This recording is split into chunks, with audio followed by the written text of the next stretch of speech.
I'm Wolf from Healing Wolf Coaching, here to sail with you across the ocean of recovery. Let's take a breath together and do a physiological sigh. So we inhale through the nose deeply, filling the belly and chest. Then when we're full, we take another sip. Then exhale through the mouth with a sigh. That brings us into a calmer state to better absorb the journey of being at ease with sensations.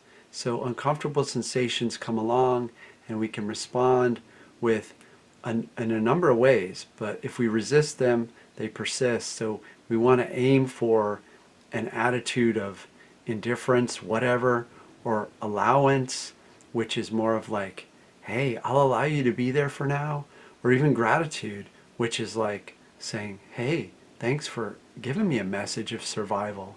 Unconscious mind wants me to survive, so it's giving me extra sensations to keep me alert or to protect me, to make me stay in and create a smaller life, which is what we don't want. We want a bigger life. So how do we befriend these sensations? We befriend the sensations by interacting with them, by engaging with them. If you have a wild animal that lives outside of your house and you begin a relationship with it, you might feed it a little something, you might sit and watch it. There used to be a skunk that would come around. I lived in this place where there was a skunk that lived, and he would come around as I was drinking my tea. I tried to be very quiet.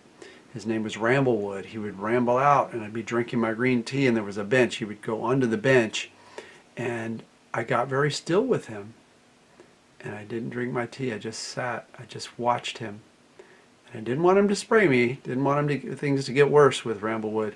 But I would sit there and allow Ramblewood to ramble and do whatever he wanted to do because he was the skunk.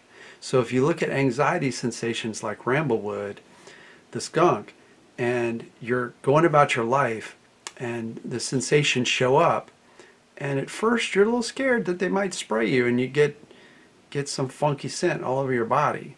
But ultimately, you know that's not dangerous. It might stink, but you can wash it off. Like you can scrub it off. It never happened to me because I got calm with that skunk. I allowed him to walk under the bench where I was drinking my tea and just kind of, he dug in the plants around there. He was interested in the plants.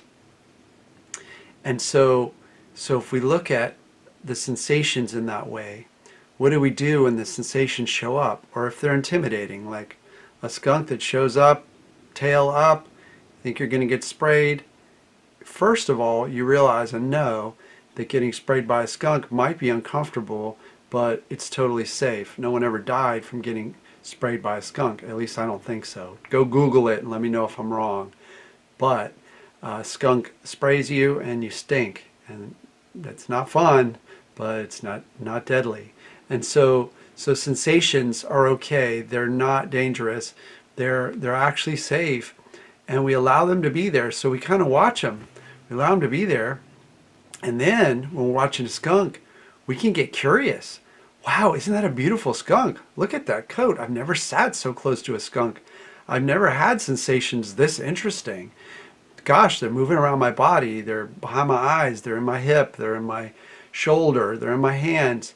Wherever your sensations show up. If it's anxiety or grief, they may show up right here in your chest.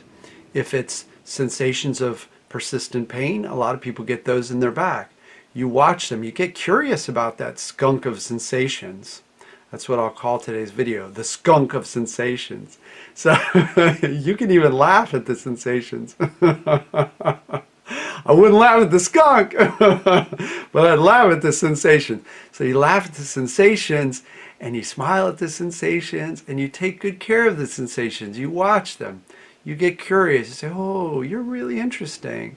And that just chills the whole situation out. It calms everything, it cools it out because you're not seeing it as a negative. You're seeing it as a neutral or even a friend like a skunk. Hey, you're kind of a friend to me. You're a living mammal. You're a being. If the earth was wiped out of life and you and I were here hanging out, we'd be mammals together. Maybe we'd even snuggle up at night, and you wouldn't spray me after a while. So that's the idea. If you befriend that skunk, and if you have the boldness to actually pet that skunk, which would be like a somatic practice. You're looking at the sensation. You're even moving it around. You're moving it around with your mind. You're pendulating it.